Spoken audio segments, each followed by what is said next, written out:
Good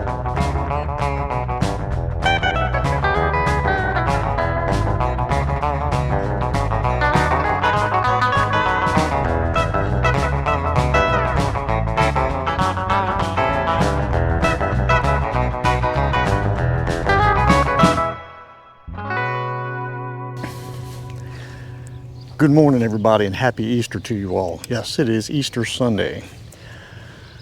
Lucas isn't due to be home until about, my oldest son, until about noon.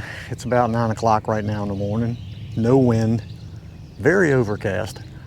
And I thought it's warm for once, 75 degrees. Come on out here to the lake. And the reason for that is there's a question that has been clogging my left artery for quite some time now. And I think it was time to answer that question. And that question is, Shakespeare 2052 or Penn 716 ultralight? Both very formidable opponents, let me tell you. They're both made very much the same. They're very, as a matter of fact, I mean, I would say these two were looking at each other when they were being built. Now, I don't know who was looking at who. Maybe Penn was looking at Shakespeare or Shakespeare was looking at Penn. I'd be more apt to say Shakespeare was looking at Penn and kind of designed this thing around it. But I think it's a good idea to get out here, try these things out and see which one is the better reel. Not that there is a better. There might just be an opinion of better. A repinion of sorts. Let's get over here, stop all this nonsense, and take a look at these two reels. See which one I personally would rather take out to the water. Mrs. Goose has finally left her area over here, so I can finally fish over here. I'm seeing a lot of popping going on out here. Evidently a really big turtle right here, because there's a lot of bubbles and some swirling going on. But we're going to try a topwater, my all-time favorite, the black hula popper, smallest one they make with a gray and white striped tail. We're going to try that out here just a little bit, and after that doesn't work, we'll go to something else. Let's just see. Well, that 716 definitely casts that hula popper, as small as it is, pretty far. I've got 4-pound trout magnet SOS on both of these rods and reels. Wanted to make it as even as I could. Okay, top ain't doing anything. I'm gonna grab the Shakespeare really fast here. That has a little grub on it. I do have to say I enjoy using that reel. It works very well, it's very smooth. Now this morning I was putting line on this rod, or this reel. I had to take the line off 2 or 3 times. 3 times I think I took it off. Because it does not want to feed the line on from the bottom up. It wants to reverse cone is what I'm saying. It's more line at the top than at the bottom, and I did that 3 times, starting at the bottom twice, starting in the middle once, and it still wants to put more line at the top than the bottom. So I don't know what's going on there. Ooh!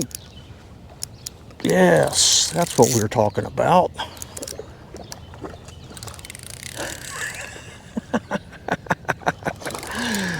Come on over here. All right. We got us a beast of a crappie. That's a crappie bending that rod, what you're seeing right there. Yeah, you little fat rascal. You're a little late. Dogwoods have already bloomed. Oh, look at that. Oh, and look at that. We didn't have him hooked very well, but we got him in, and that's what matters. That's the important thing. That is a big fish. There's big crappie in this lake, and man, they are fun to catch. That guy just put a hurting on me right there. So that just tells me that I need to switch the other lure and get that topwater thing off there. God, that was just, that right there, that fish right there, that one catch was better than I did the entire week, 4 days at the campground.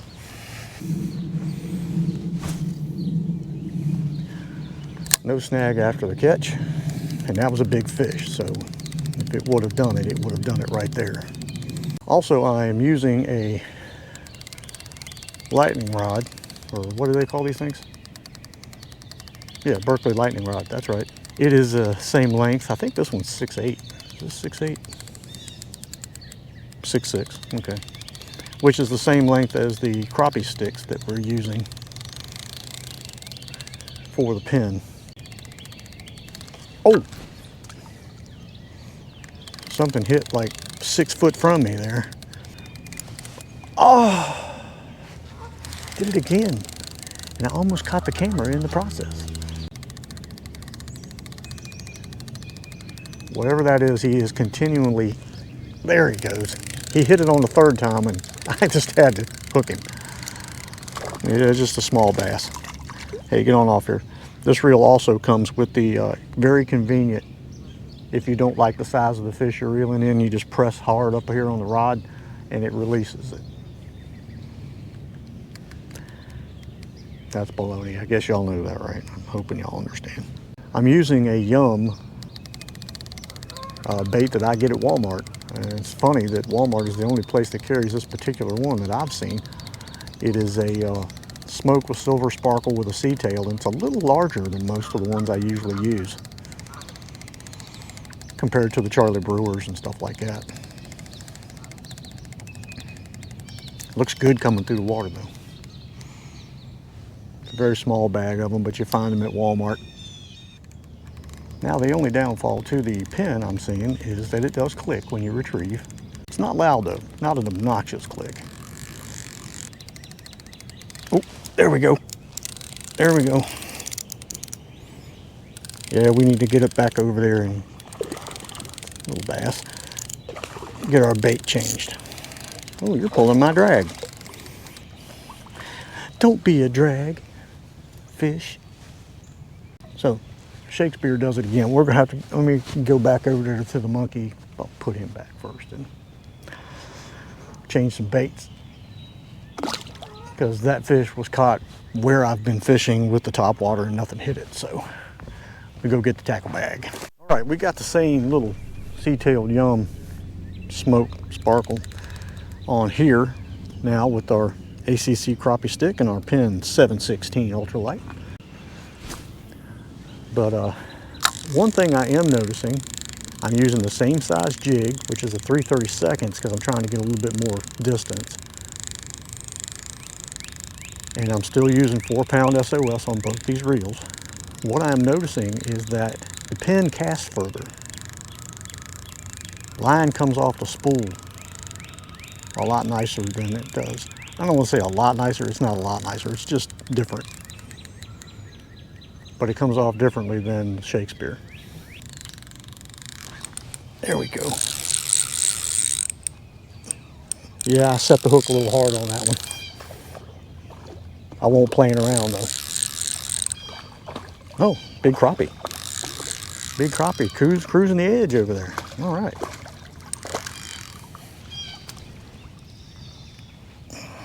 Nice. Oh, I can feel the tension on that line.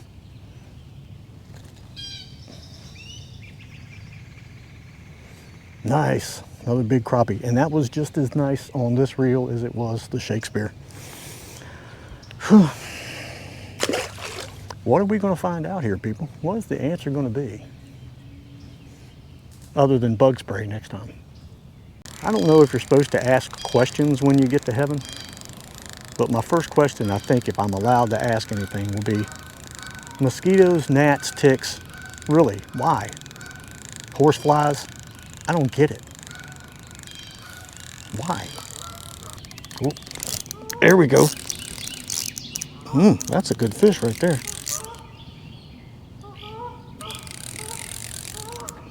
I'm glad y'all are with me. I really am. That's a good fish. Come on here, good fish. Another massive crappie.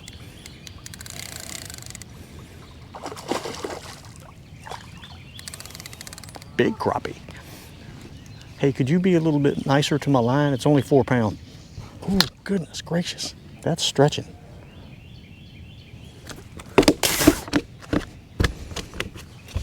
That's a heavy fish right there. Sorry he's all dirty, but look at that thing. Are you looking? Heavy fish. Very heavy fish. I mean, I could weigh one of them, but let's wait till we get a really big one. I did a video on Proficiency mini rod and reel. Y'all probably saw it if y'all watched any of my stuff. And I had some people that were just like, there's no way you kept that many fish. When the crappie are on, they're on in here, okay? I mean, I don't know what those people want. What do they think I'm doing? I'm swimming out there and scuba diving and hooking those fish up and then coming back in and reeling them in? Sorry, that's not what I'm doing. You know what would be fun? If you could learn to speak goose, because I would love to do it, and hide in the bushes over here and speak to them geese and say something like, hey guys, I think there's a guy with a 12-gauge shotgun hiding in that house over there. We ought to get out of here. I mean, these people over here next door, they got chickens. And those chickens don't make as much noise as them stupid geese do. Now the bumblebee making laps around me here. I'm not sure where he thinks he can make a nest at.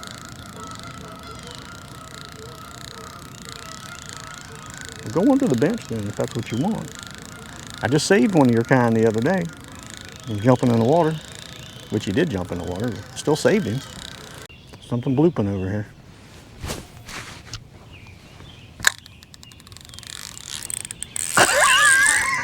Man, there's nothing more fun than that. Oh.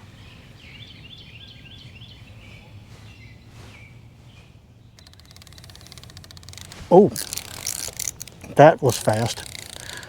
Little bass.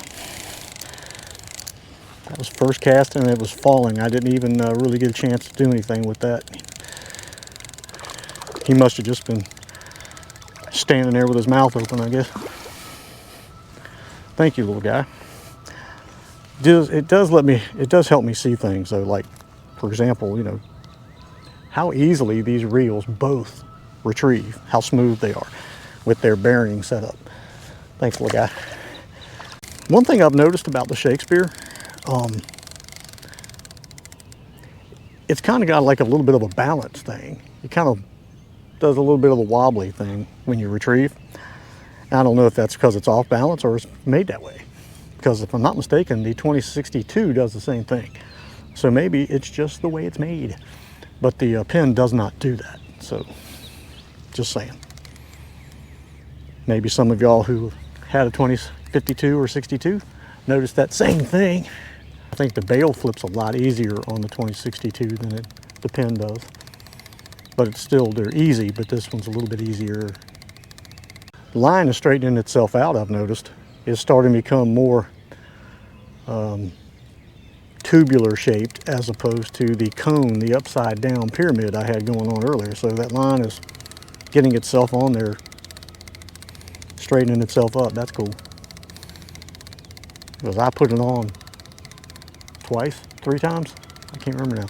Put line on, took line off. Put line back on, took line back off, put line back off. So I put line on it 3 times.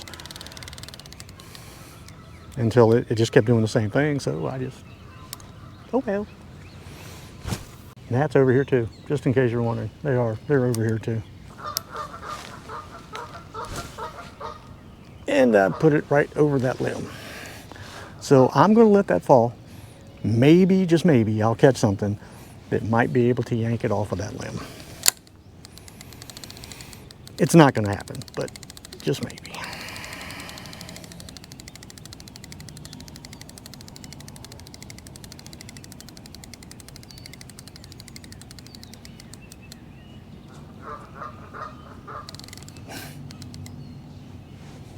I can jig it out of the water right there and see if anything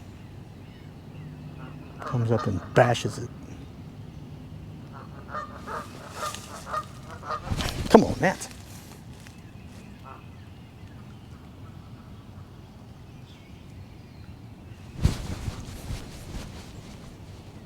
Oh, it worked. That actually worked. I can't believe it. That only works about like 6.2% of the time. I can't believe it. I am so glad y'all were watching that.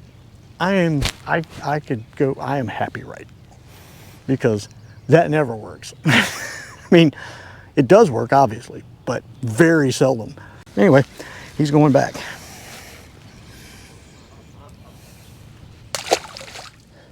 I can feel the heat coming off that camera, I can tell you that right now. All right, let's talk about the Shakespeare 2052 real quick. This one is EC, which E is 6. I'm trying to remember how that works. EC. It's a 1968, or it was designed in 1968. I don't know how many years they kept the same model, but 1968 is when the 2052 came about. This one works really good, and the funny story about this one is I actually traded this one off to Dan for something. And later on I had something he wanted, he had something, so he traded it back to me. And I'm kind of glad I got it back because it's a really good reel, works really well.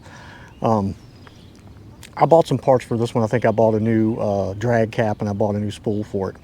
The only thing about this one I've noticed is it's a little wobbly. It's almost like it has a little bit of a balance thing, but maybe that gives the lure more action as it's coming in. But it put the line on incorrectly this morning, and I did it 3 times, but now it has straightened itself out, which is kind of cool on its own. Crank is very comfortable. I like that because personally, this is a little bit more comfortable than the T-shaped style, which is on the Penn. I like that, it's more comfortable. The spool and rotor, the rotor specifically, the bail releases really easy on this reel. It's just click. I mean, you barely move and it clicks over. Now that could be a weak spring, or it could be, that's the way it's made. I mean, it's from 1968, so I don't know what it was like when it was new. No matter how old you think I am. All in all though, really works good. Very smooth, got that bearing up there at the top just like the Penn does. It's basically a Shakespeare version of the Penn. It's the best I can tell you. Got it on a lightning rod, 6'6". This is a 8 to 14 pound. Lure weight's a 1/4 to 5 ounce, or 5/8 ounce, sorry. But this works really good. I love these rods with the full length cork handles and stuff. So this reel on this rod works really, really well. And if you find one of these in somewhat decent shape, also I can tell you now, even if it's not in decent shape, if you can get a good price for it, you can get parts for these still. You can call Matt's Reel Repair in Wisconsin, and man, he can get parts for this thing all day long, because that's where these parts originally came from. So man, just a nice reel. Very nice reel. Penn 716 Spin Fisher Ultralight. It's a little smaller physically. Not much, but a little bit. It is a little bit smaller. It's just as smooth. I put a new bearing in this one. I had to build or make that button, that drag button. You are going to find that if you do get one of these, getting the original white plastic button is not easy. So I had to fabricate that out of a Mitchell 308.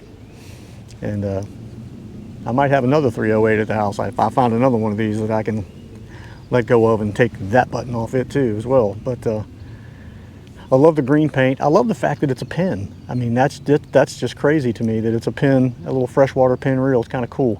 I really would like to find the 716Z. That would be really cool in the black and gold. But these are pricey. I'm going to tell you now. You're not going to find the Penn reel as cheaply as you'll find the 2052 Shakespeare. I'm not kidding. I got very lucky when I got this one. Again, reel's very smooth, casts really far. I love the way the line comes off of here. I got 4-pound SOS on both of these reels. This is a little less comfortable to me. It's square, it's like a brick. It's just like a little white plastic brick, so it's a little less comfortable to me, but still retrieves well, casts well. It does everything well, and it's virtually made the same internally. Very nice reel. Got this on an ACC crappie sticks, 6'6", 1-piece rod. It worked out very well. Even with this goofy spot in the middle, they leave you enough down here to hold on to and not just a stub about that long. So green on green, I had to go with it, 2 different greens, but it worked. So there you go. Which would I take if I had them sitting up next to each other? You want to know the honest to God truth? I'd take both of them. But if I could only take one, if you looked at me, because I know y'all are going to say that, it's like, Willie, you didn't help me at all with that. Which one would you take if you could only take one? If you want to know the truth, if I could only take one and I was stuck out somewhere and could only take one, I probably would take the Shakespeare and not take the Penn. Reason for that, if something happens to the Penn, getting the parts are a little harder. Getting the parts for the Shakespeare would be a lot easier. So that would be the only reason. Now, being able to take anything I want to take, I would take both of these reels in a heartbeat. I have one Mitchell 308, not a 308A, a 308. We used to joke when I was a kid about the 308. My cousin and I used to have a thing. We used to say that saying 308 is very close to saying throw away. When you say 308, it sounds like you're saying throw away. And a lot of times those old 308s, when you wore them out, that's what you did, you threw them away. But I have one that's very nice that I would put up against these two. Might do that one day. If you want to see that, let me know. Comment down below, let me know what you're thinking. Had a great time out here, caught some good fish with these rods and reels. Hope you enjoyed this. Thank you guys for watching, and we'll see you on the next one. I'm gonna do it, whatever the next one may be, because you know I'm gonna do this every time now. I'm gonna see you every single time. I'm going to sit down here and give the ending, and then I'm gonna do that right there and see. You don't know what might happen. Something crazy could happen. Something, I mean, we've already had one crazy thing happen today. Why couldn't something crazy happen right now?